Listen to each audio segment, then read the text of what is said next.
Okay, so hey everyone, I'm Tiffany, and Alicia is here today to teach us about human design and connection and relationship. We got started a little late, so I want to jump right in with you, Alicia, and just welcome everybody. Welcome new members, welcome old members, and whether you're here live or on the replay, we're so glad you're here, and I'm ready to learn with you guys. Okay, yes, and so of course, if you're more new to human design, we recommend going to Wise Skies, looking up all the human design things. I think Tiff, has it. There's a human design page that she recently kind of tweaked and added all the different resources. So we definitely invite you to go check out all of that because there's a lot to partnership, connection, relationship, even as parents or anything, a partner, a parent, a pet. Literally, there's so many things to see in connection charts with human design. And a lot of that is the foundation of that is gonna be the human design concepts that we've kind of been working through and layering and talking through. And so just, I always invite you to just let it wash in. It's a whole language, it's a whole, whole kind of way of speaking and being and seeing and thinking and understanding humanity and ourselves. And so just let it wash in and just know that, we can't all understand every little layer and it just kind of takes time to sink in. So just to preface everything with that, Tiffany dropped in the human design page to kind of make it easy to go right to that, to those other resources. So thanks, Tiff. Okay, so I recently, Tiffany mentioned, I recently took the partnership analysis class, which is part of the analyst training for human design. There's kind of an official sanctioned group that that ensures that it's up to standards and quality and all of that. It's a global organization. And so I'm kind of working through those steps and just endlessly fascinated at the depths. And I always just learn something more, like every single time I hear anything about human design, basically. So it's a lifelong study. So with partnership, connection, parenting, any two beings that come together, there's a certain connection, right? So we're going to look at that. I'm going to show you some examples. I'm going to share my screen and we're going to walk through some of the different angles you can look at that with. What is compatible? What is a little more challenging, but to kind of get us into that, first of all, basically we are never alone. We're never alone. It's never just our chart, our body graph, our mechanics working in the world, right? Now that's the thing we can depend on. That's the thing we can rely on and anchor into and ground into is our definition in our mechanics in our chart. However, we're always, even when we're not with others or in a partnership or in a relationship or with our sister, a sibling, a parent, whatever, kid, even when we're still not alone. There's the transits, there's nature.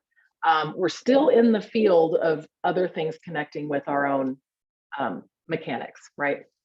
So kind of coloring that or just creating different energies that we are within, no matter where we are. Even if we're in nature, there's plants and things like that, and mammals and insects and birds and all of those have designs. So they're all interacting with our own design. Today, we're going to look at two humans, right? We're going to definitely, that's what we're looking at with partnership and connection today. So, and what it all comes down to is even within all, like the point is within all of those different conditioning elements and relationships and other people and environment, the transits, whatever's happening, is that we are still ourselves. We are still operating as our particular design says. We may have to adjust depending on the relationship design, and we're going to look at that. But essentially, it's being aware of who I am, which you need to kind of have your foundational mechanics and start to work with those and experiment and start watching who I am, my uniqueness, and how am I affected by these different things, and can I still remain myself within that?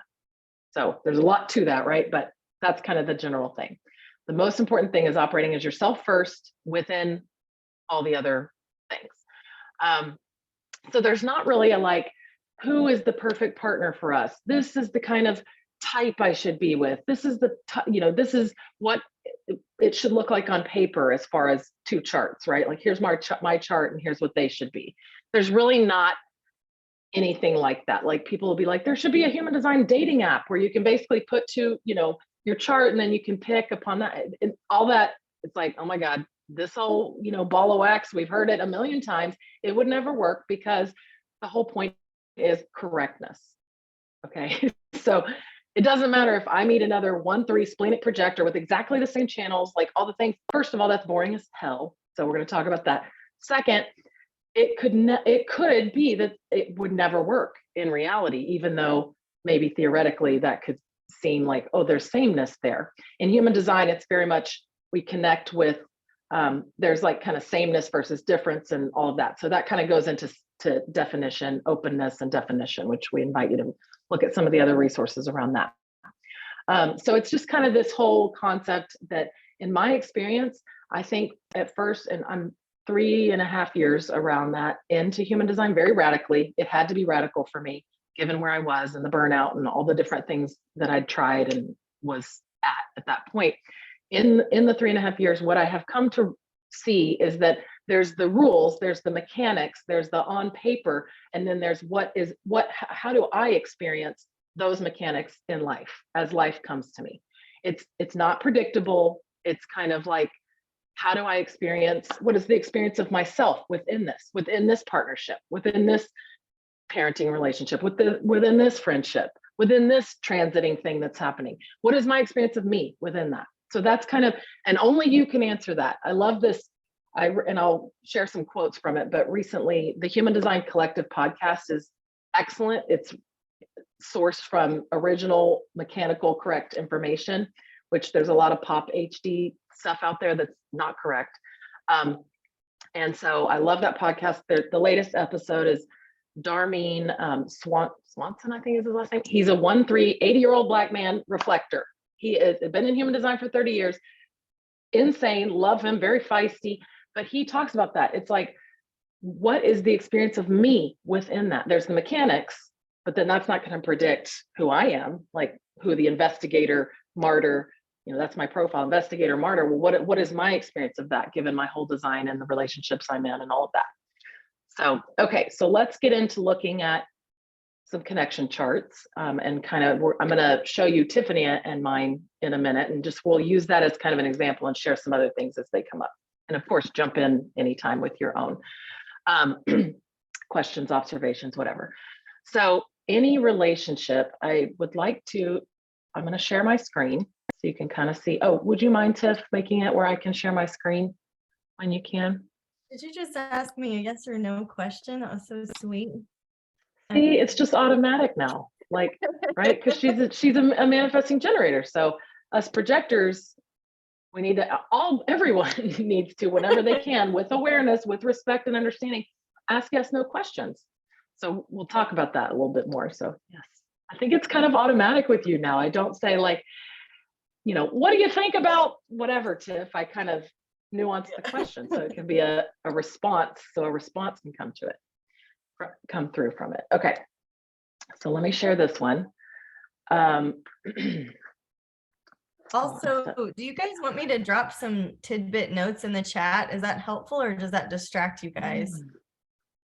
If anybody wants chat notes, I'll put them in there. But if it's just give me a yes in the chat and I'll do it. And if not, it's cool. I love that idea, Tiff. And when I facilitate other things, it's helpful because you can actually save the chat too. So, know that. Yeah, so that's kind of fun if we did end up with some good tips and things in there. Okay. So there's, not to get into it too deep, but this is called Genetic Matrix, this site. It's pretty cheap if you get into it and you want to kind of be able to put in charts. I love my body graph as kind of a first step if you have not pulled your chart up yet, because it does allow you to, you can set up a free account. You can get certain features. Now I've paid for some different things, but it's a one-time payment and I can hold it over and I can see different aspects of the design, gates, channels, all of that. So I really like that. However, I don't have the connection charts in my body graph. So that's why I've got this genetic matrix pulled up, but you can't really click on different things as well in here. So see, like I can't really click on any of this. Okay, so this is me, right? And here's Tiffany's chart. So first step would be, I gotta really understand my own mechanics, period, right? So that's foundational reading. That's, you can do the variables. You can start to learn about what all this can show you. All these arrows and numbers and different things, your channels, all of that, your centers, start to experiment with for yourself. Tiffany's got her own, right? So she's been working with that as well. Now you'll see here, this is an entirely third being, which is our connection chart. Okay, so the relationship is a third entity. So you've got one being, two being, third entity is the relationship. So there's a lot to that, right? So, in looking at this, we're going to kind of look at some different elements where we can see what are the similarities, what are the differences. And again, none of it is good or bad or anything like that. We could be completely different and not even have that many centers defined together. And it could be a beautiful, wonderful relationship. Everything, like with awareness of the mechanics, the differences and similarities, respect and understanding, we can navigate any of this. It could be like something that makes no sense connection wise on this software, but it's perfectly correct. So, and the point is to enter and exit every relationship according to your strategy and authority. So if you're in a relationship where you're like, not quite sure if this is, I don't know if I entered that in as not self 10 years ago or whatever, when I had no idea about this stuff, or if it's correct, I'm not sure. You can keep following your strategy and authority and it'll lead you right out, or it'll lead you into a correct one. So the point is to always enter relationships as yourself, which is your strategy and authority leads you there. So, okay. So then we can look at a lot of different similarities here, a lot of differences. And so I'm just going to list them and then we'll kind of go into each one of those and kind of talk through it and see what comes up. Is there anything anybody wants to add or ask before we continue? Okay.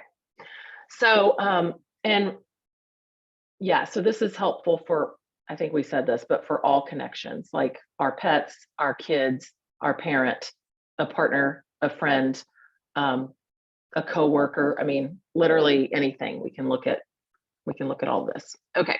So here are some of the different things we can look at, and we can type this in, or we can, however we want to do this. You could just drop those in, but we would look at type differences and similarities. Okay. So what, if I'm a projector, she's a generator, what does that mean? What can we see there? We would look at the different themes. So relationship connection charts have these different connection themes. Oops. So you'll see here, ours is 8 and 1, have some fun. So we're going to talk about that. That's about what centers are lit up and what centers are open in the connection. We would also talk about, all of these: compromise, dominance, companionship, and electromagnetic. So I'm going to explain what those are generally. Now, again, this is kind of overview. This is like, I took a 2-month class on this with a bunch of other classes as a foundation. So just know there's a lot to all this. So we're going to keep it high level. So it's okay if it doesn't fully make sense, just receiving today. We'll also look at definitions. So for example, I'm a single definition and Tiffany's a split. Now our relationship is a single definition. So that's all we're going to get into that. We would also look at authority. So my authority is splenic. Tiffany is sacral. That's what's meant by the pure, meaning she's not emotional. Her sacral is her authority. We can look at the profile. So I'm a 1-3. I'm an investigator martyr. Tiffany's a martyr heretic. We could look at the circuitry. So Tiffany has one tribal, one collective, one individual circuit channel. She has tribal, individual, and collective circuitry. I only have collective. That's it. I'm pure collective. That's my one channel. So that, let's be aware of that as we're navigating, right? And then the quarter. So we did the Lionsgate Summit, which should be available to members, I believe, on the quarters. And so definitely very enlightening to look at that. And of course, if you do a reading, I will go over that with you. So Tiffany and I are both in the quarter of mutation. There's 4 quarters, 4 obviously, and mutation is the 4th quarter. So it's like taking it to the next level. So if we're both in the same quarter, we're going to have an understanding. Now, what if someone's, if I'm in a relationship with someone that's in a different quarter, what does that look like? So we'll take a look at that. And all of this, I just want to keep sort of repeating, because I think in human design, I have found myself getting caught in these even these connection themes that we hear. Well, it's 8 and 1, have some fun. So that's a good relationship. Ooh, 7 and 2, work to do. That's not, and kind of like in the rules a little bit. But I just want to keep reminding us there's these beautiful potentials and there's challenges to everything. We live in duality. We live in the both sides, two sides of the coin, not good or bad. They're literally just, it's this side and then there's this side. And they come together. You can't have you can't have pleasure without the pain. You can't have pain without the other side, right? So it's all just, the human design is a science of duality, period. So it becomes about, there's beautiful potential in every connection chart, and there's also great challenges in every connection chart. And can we be aware of and surrender to the mechanics? Can we embrace the mechanics? So we'll kind of talk about some of that. Just want to check in every once in a while, not just keep on rolling, because I can do that. So are we good to keep going? Anybody have anything to add? You can just not do anything if the answer is yes. Okay. No, I freaking love that there's order in this, and I appreciate it so much, right? It's like, okay, even if you don't quite know what the things are yet, it's still okay, because you can go back. One thing that like I look at in my connection charts, I mean, it doesn't matter. It's just more like, this is a clear way to understand information, and it makes it less overwhelming when I can be like, oh yeah, what was type? I can go back to each thing with the understanding that, why am I looking at this? I think it's important to have intention and understand your motivation for looking at this is not to fix the perfect situation together. It's about, what can I learn for myself with this unique, beautiful human being? What can I learn for myself with this freaking plants that I carry around everywhere that I go, because they have a design too, right? So I just really appreciate the order you're going in. It's very clear.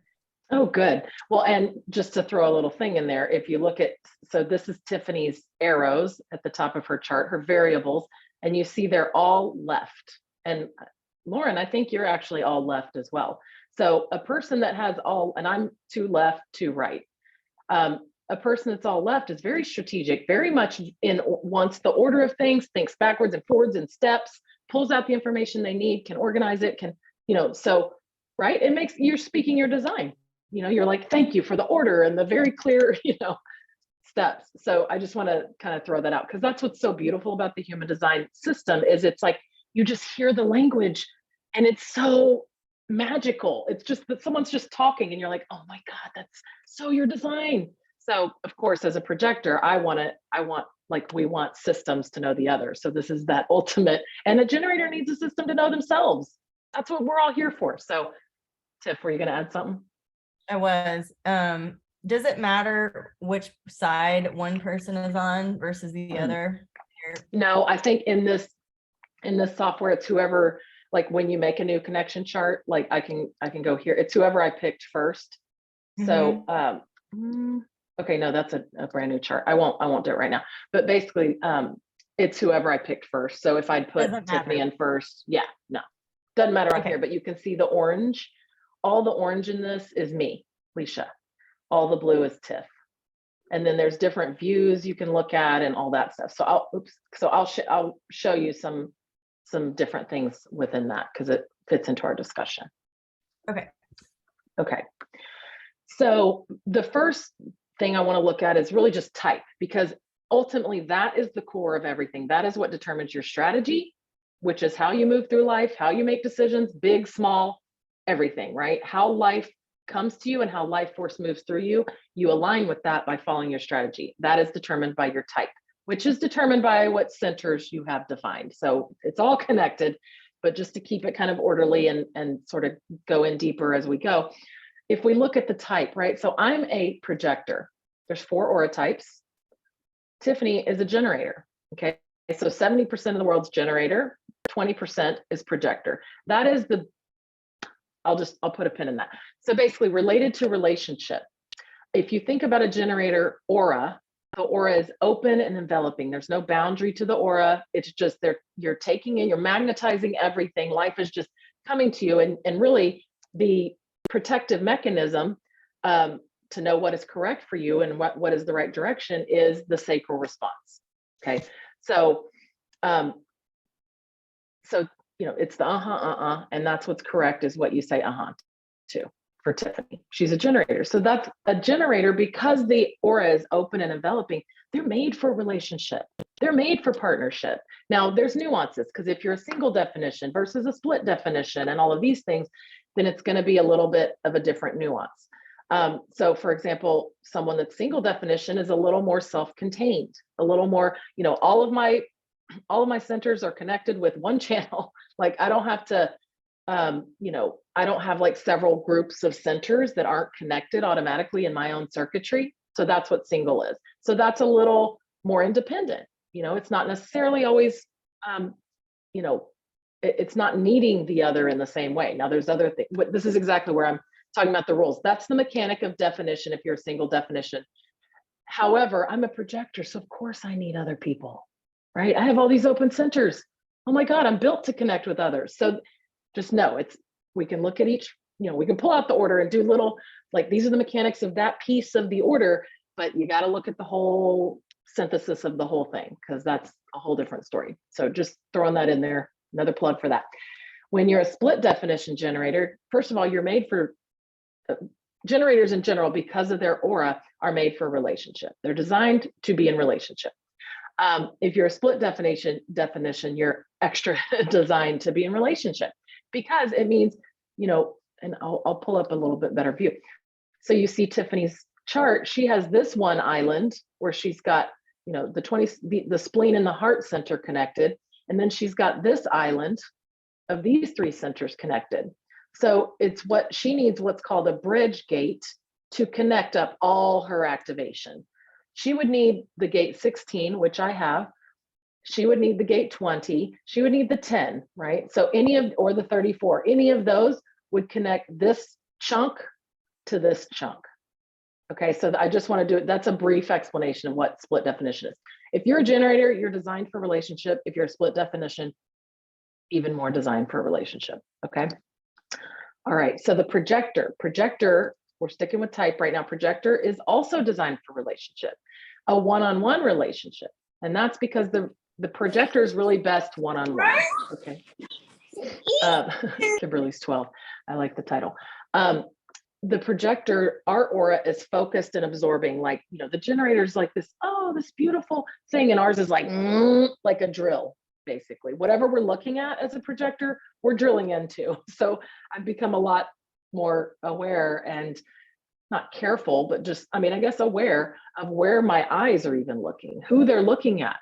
Am I invited to look, to pierce into yourself? Then maybe I can be aware of not making you uncomfortable by drilling into your very being. So a projector is designed for relationship because we are best one-on-one. We're designed to guide and build life with another person, Now there's nuances to that because I'm a single definition. So that's going to be different than a split definition projector who really does need the other to sort of complete their circuitry. Okay, so just sticking with types, that's generators, projectors, both really designed for relationship. Now, if we get into manifestors, about 9% of humanity is a manifestor. They have a closed aura. Now, this is important to know. If you have a kid that's a manifestor or a parent that's a manifestor, what impact did that have on you? If you were a generator, and you had a manifestor mom. In fact, we have a friend that she's a manifesting generator. She had a manifestor mom. And so that there's conditioning and trauma, wounding, things to work through, right? That maybe you didn't, it wasn't how you were, but they didn't know they were a manifestor and you were a generator. And so there's different ways of operating that can feel personal, right? So it's like this allows us to be aware of that and start to kind of remove those layers of conditioning and hurt, right? Okay. So a manifestor is really, they have this kind of closed and repelling aura. And that's because they're here to have impact. Like, boom, it's like kick off and then go. Like, I'm out, like, boom, I just started something and now I'm out. So there is this inherent kind of feeling. It's not personal. That's what all this does. It's not personal. It's literally no fault, no blame. It's mechanics. So there becomes this journey of acceptance and even embracing. beyond acceptance. So with a manifester, there can be a feeling of leave me alone, get out of my way. I need to do my shit. Like, and so they're not necessarily, designed for relationship in the way that projectors and generators are. Okay. So it can kind of give this like feeling of like being deaf, unreachable, sort of just get out, move. I got to do my thing. So I have a friend that's a manifesting generator. She has a 4-year-old manifestor daughter who's emotional. She's not emotional. So that's a whole subject. And it's very challenging for her to parent a manifestor child because they want to do their shit, get out of my way. I'm a manifestor, and it's not personal. So it's really good to be aware of these mechanics. Or if you're in a partnership with a manifestor or a friendship. Can I contribute to that? So our tribal support member, Lucy, is a manifestor. And so, when I was hiring, I was very intimidated about it because I'm like, is this going to go well? But it's brilliant because I can be like, here's what we need to do for the company. And she's like, she's not like, get out of my way, I got this.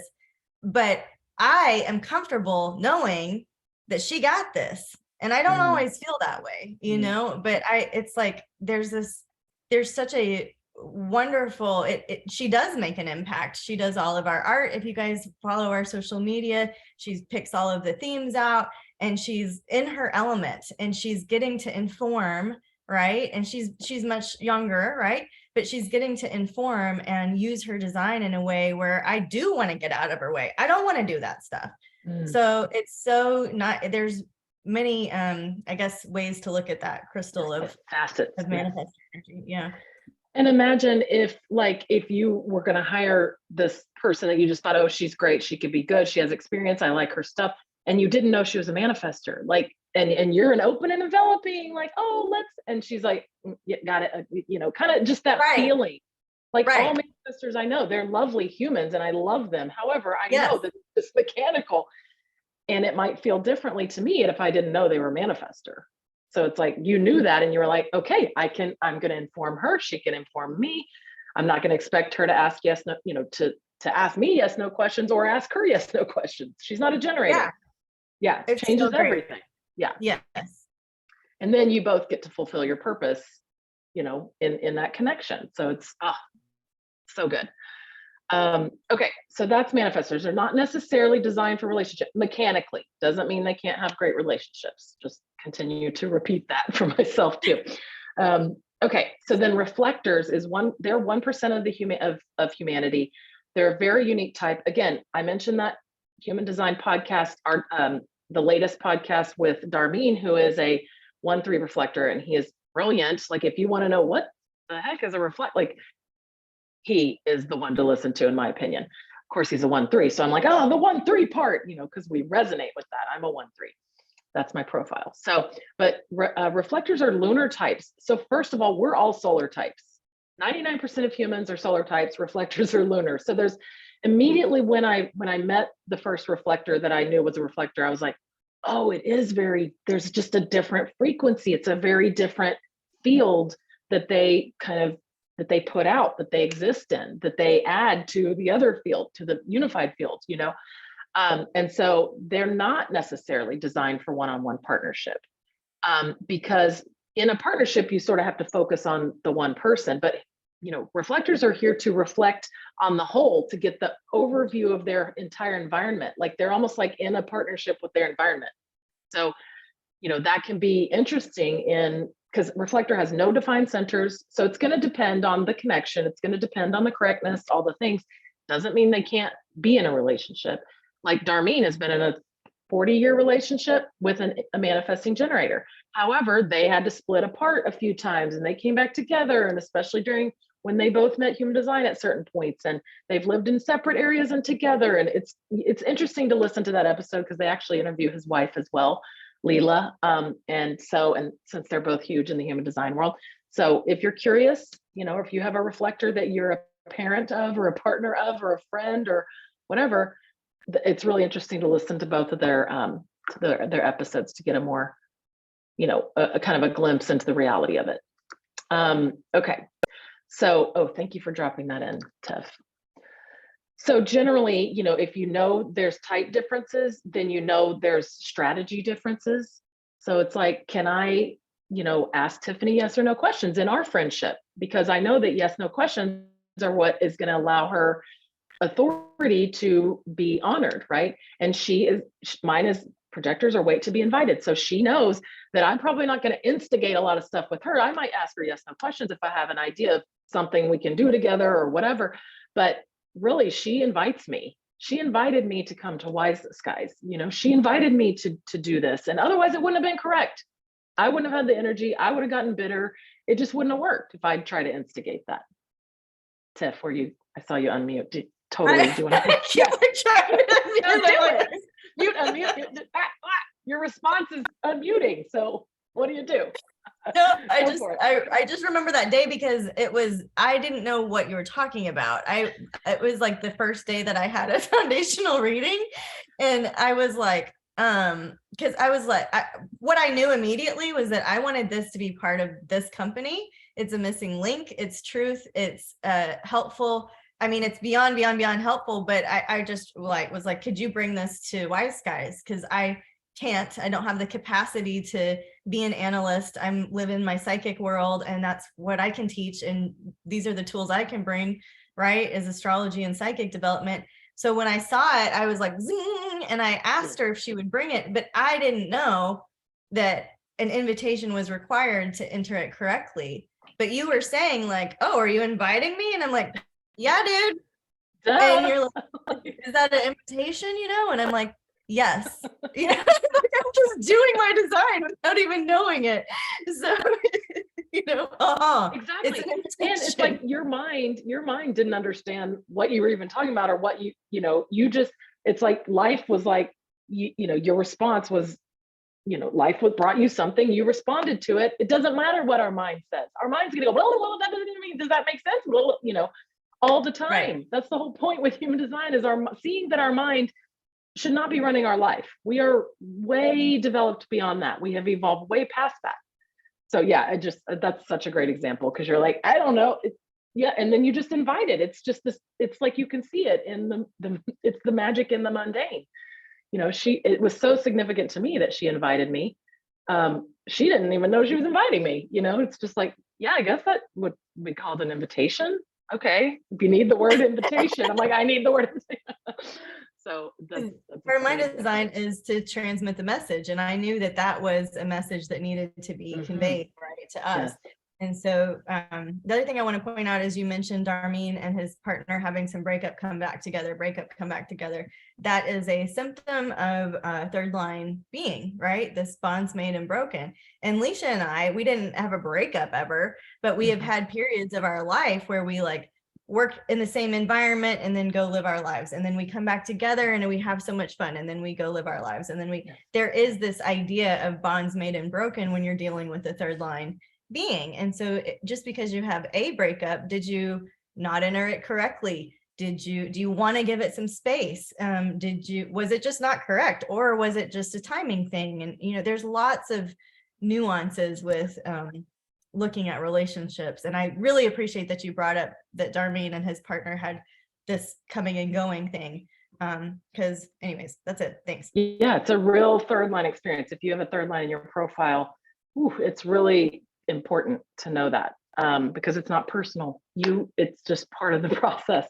And with Tiff, we met 15 years ago or something, and worked together, and we were just like, we're lifers. Like, we knew that. But then, like you said, you went off and did cookbooks, and like we would do, and then you did astrology, and you were doing your NG things, and we still were friends. But even now, so then we came back together. But even now, we came back together in Chicago, y'all. We ran into each other in Lollapalooza. It was so weird. It was like, random. What are you doing here? And then hung out the whole time. Yeah, life will bring you to the correct other. Will bring you to the correct. Exactly. Person. Yes. Yeah. Okay, so I want to look at the connection themes, because we mentioned them, and there's lots of layers, so we may not get through everything today, but I think we're kind of weaving things in as we go, right? So you've at least heard some of the concepts. So the connection themes depend on how many centers we have defined together versus how many are open, right? And again, don't take the phrases too seriously, because some of them are like, it's like 8 and 1, have some fun. That's really the only one I would want. But it's like, there's this side and then there's this side to every single one. And none of it doesn't matter what it says on paper. What is correct? How did you get into the relationship? What does it feel like? What do you receive from that partnership that you didn't have on your own? And what challenges are there to navigate? And sometimes what you receive from the partnership is so worth it. It's so worth all the challenges, right? So if we are aware, we can navigate, with respect and understanding and honor each other's designs. So that's kind of the point, right? So don't take the phrases too seriously, because it depends on the rest of the chart. It depends on the rest of the things that are way too much for even us to talk about today, that, it's like, yeah, so just to say that and leave that there. So yeah, there's, when all centers are defined together, that's called 9 and 0, nowhere to go. Okay. However, so basically these themes they're not good or bad, even though the phrases can be seen as good or bad. They're more about how the relationship operates best. Okay, so that's what these connection themes are telling us. What we have in common, what space we need, all of that. So with the 9 and 0, nowhere to go, it can feel this like, oh my gosh, finally I'm complete. Like all my centers are defined from our connection. I feel whole finally. But it can be almost like this locked in feeling, because you're on an island where you don't need anyone else. However, like, it can be like, isolating, like you can't get out, like there's no windows to look out the house with. You're in the house and it can get a little locked in. So especially if it's not healthy or not correct, or it's, all the things, then it can be difficult, a difficult relationship, as well as feel so great on the other side. So, and especially at the beginning, it can feel very, oh my gosh, we have everything we need. There's this big attraction because we feel so whole together, both of us. We both get all these centers defined together. But then it can kind of like, the other side is wherever the open center is in the relationships, that's almost like the window you can look out of the house through, together or separately, or, whatever. So when there's 9 and 0, it can be a little stifling. So yeah. Each person would definitely need to keep like a free space outside of their aura. In order for that to be healthy and be navigated with awareness, you would need to know the differences in all these mechanics, and also keep, have separate time. 8 and 1, have some fun. So that's what Tiffany and I have. So what I like to do is just any of these connections, I have all these different themes with all kinds of different friends and relationships and people and my kids and my parents, whatever. And I just go, okay, what's the pattern that I can feel what's the frequency I feel in an 8 and 1, in my 8 and 1, have some fun relationships? What's the frequency I feel in my 7 and 2, work to do relationships? What does it feel like in my 6 and 3, better to be free relationships that are correct and aren't correct, And so you can start to just kind of just watch for the pattern. That's why this takes time. It's a process. It's not a like that, or we probably implode, explode. I don't even know. It needs time to layer in. And so 8 and 1, there's this single window through, almost like to look out the house, right? And so the reason it's called have some fun is because it's like there's this there can be this just easy communication and understanding. You have this one thing that, is kind of the focus. So for Tiffany and I, it's this open route, right? So that's pressure, stress, adrenaline, like to get things done and be quick. And, I think together, it's really nice to not have an open route together, because neither of us have it on our own, right? Or it wouldn't be open in the connection chart. And so what that looks like in real life is, we don't really get in a rush with things. Sometimes we might try to, because our mind might think, oh, we got to get this and this, or sometimes we have to, right? But it's like, usually if it's me and Tiff hanging out, we're just like we had a list to do, but let's just hang out and see what comes up and chat. And like, it's almost like this no pressure type of vibe, because we had this open route. Tiff, do you want to add to? Oh, just like yesterday when we talked in the morning and we got off the phone, I was like, holy, I had shit to do. Like I had shit to do. And I like went out the window because I was open rooting around the universe, just la la la, With leash. and, yeah, with a leash.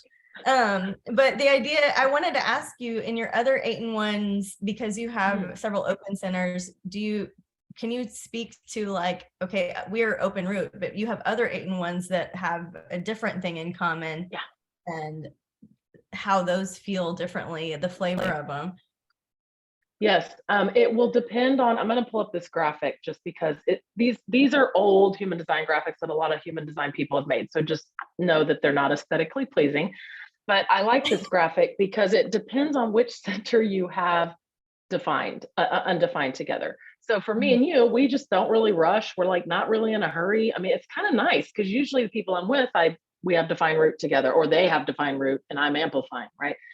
And so, for example, my son who's 6, we have open solar plexus together. So when there's when any one of these centers are open, I'm sorry, when there's one center open, this is what it will look like. So we'll want to go out and experiment emotionally. Can be like, we don't have a lot of like amplification and crazy emotional stuff, my 6-year-old. However, both the other people in our family are emotionally defined. So it can almost be like, we can be drawn to the defined solar plexus. But also if it's in a love relationship, you could lack passion if you have an open solar plexus, or you could not.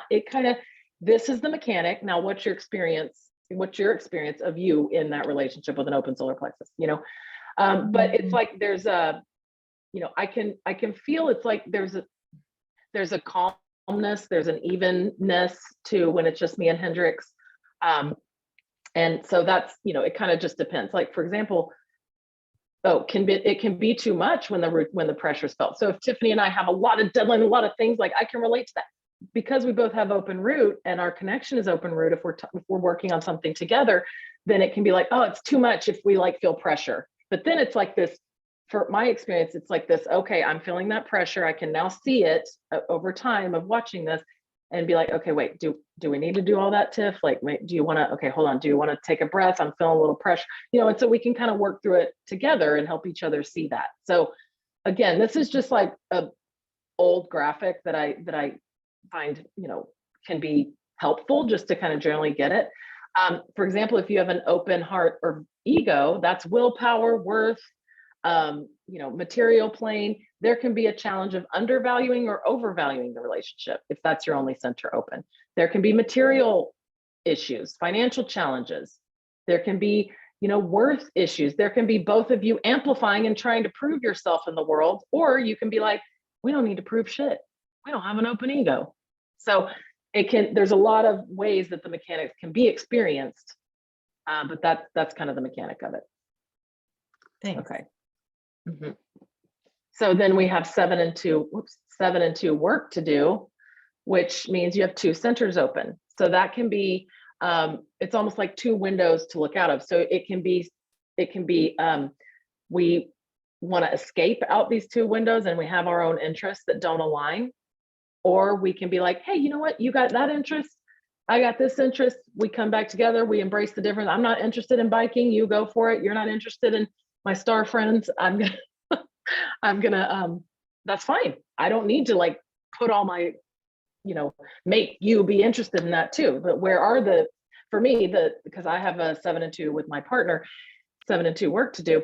It's like, okay, well then what are our common interests and where can we just not have the same interests? Like, that's fine, and if you have open head and ajna together, now Tiffany and I both have that on our own, but together we define our head and ajna. So we got all kinds of ideas that we get access to that we don't have just on my own. I don't get, she may not get on her own, but when we connect, we're like, oh my God, explosion, all these realizations, all this clarity, all this like confusion, just flooped out the window. Like all this made sense now and reflecting back. I mean, I'm saying words on purpose, given the 2 channels we have. But if you have 7 and 2 work to do with open head and ajna, it can actually be a nice combination to have, which is what Devin and I have. It's like, it can be like you're inspired together. You're, interested in all these different ideas that can come in. You don't really have to hold on to any certain thing, But the other side of that is you can be like information junkies and like, you know, feel like, and kind of like, you know, not know what to think about or focus on, or, you know, everything's too mental. So again, two sides. You drop the other sayings, and 6 and 3 better to be free is where you have 3 open centers. That can be, you really, in anything where it's getting to be, you have more open centers in the connection chart together, you would need more space and freedom.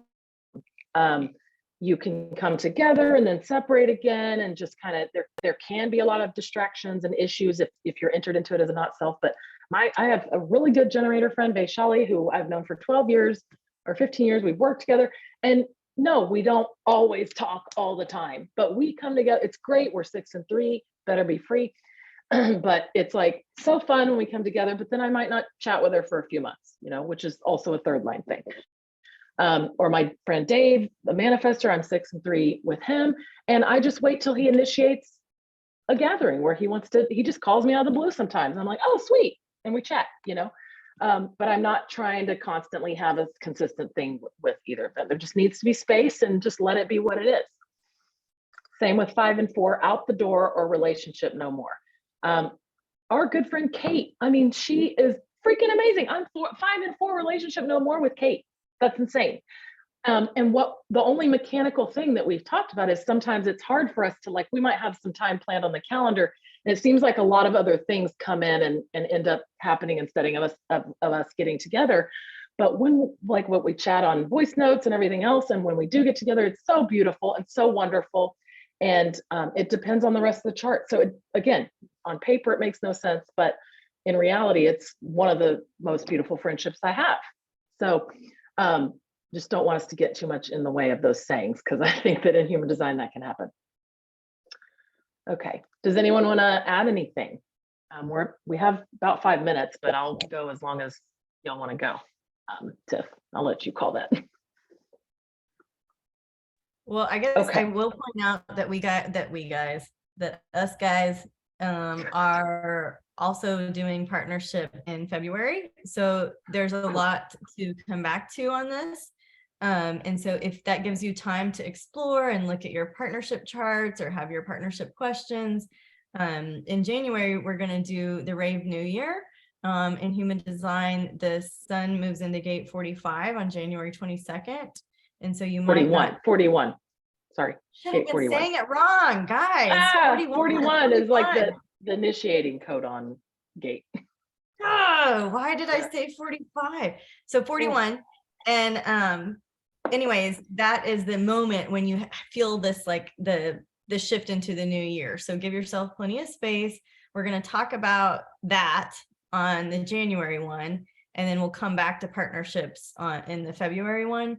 So if you want to mess around with this, make some notes. A good way to play with it is to write all of those little listies down, the themes down, and then just like a page for each one, and then list all of your people. Like, I'm 9-0 with my dad, with my partner, with like whoever else I'm 9-0 with. And then who am I 8-1 with? And I list all those people, and then just start to observe it. And we can come back and compare notes if that sounds like a fun thing. I almost think that that's a good stopping point, because where you go from here would be like another whole thing. It would, right, totally would, yes. Yeah. So I would love to hear if you guys have questions, or if this is a topic that you're super excited about too. If you guys feel like unmuting or sharing anything, it's always really helpful to know if we're going in the right direction. Yeah, and I mean, if anybody wants to pipe in as we're doing that, I just want, like, kind of to your point, Tiff, it's like, if you just look at type differences for now, type and authority, just look at your strategy and authority difference. That's it. You know, you can look at how you connect and all that if you want to go into genetic matrix and, you know, explore or whatever, but you can just look at type, which is strategy and authority, and then go, oh, wow, we're the same or we're different. I'm the same or different as my kid or my parent or my, you know, and just look at that, you know, and then we can build on it. We can do a reader, you know, analysis session for you if you want to do that with someone or whatever. So just taking it down, it can be really complicated. It can be really simple, you know, so just wanted to kind of throw that in. Go with the simple. There's a lot to see in that.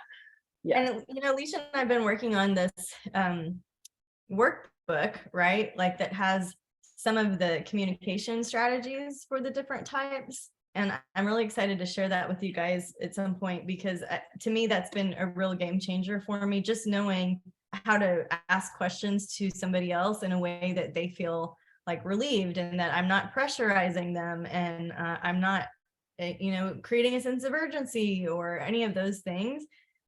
That's huge in relationship, right? Like, I don't know about y'all, but nonviolent communication was a big book in my training.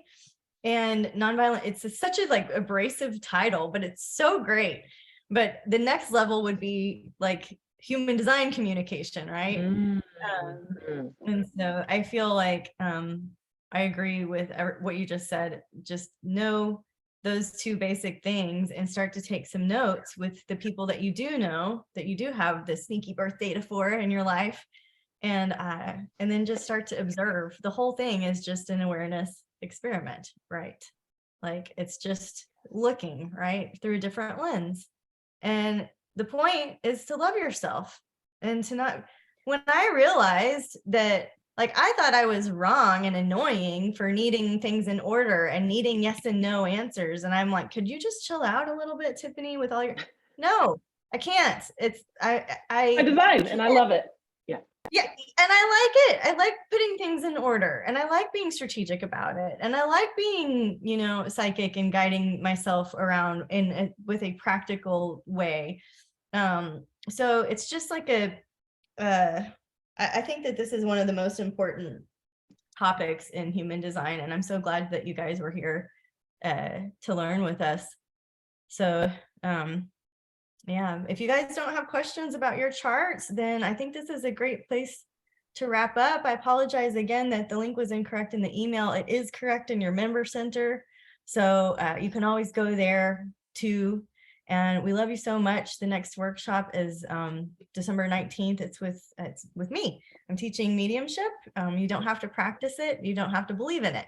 I am just teaching the history of spiritualism, what it is, the mechanics of how it works, and I'll do a demonstration. So if you're like, oh, I really wanted to hear from my loved one, then, and I don't even care about the workshop, Tiffany, I just want to see the demonstration, then I would love for you to come. It's right in that leading up to that solstice energy. It'll be a really beautiful evening.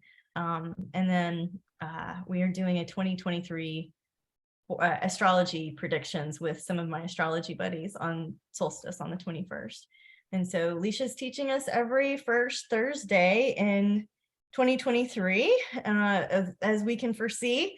And like I said, the Rave New Year timing, the sun in gate 41 is up next. After that is more relationship stuff. And you can see the full schedule on the classes tab at our website. So that's my marketing channel, doing my marketing raps and transmitting. I'm transmitting some dates for you guys. Debbie says she's excited to learn more, and we'll see you guys next time. Thanks, everyone. Thanks, guys. Bye.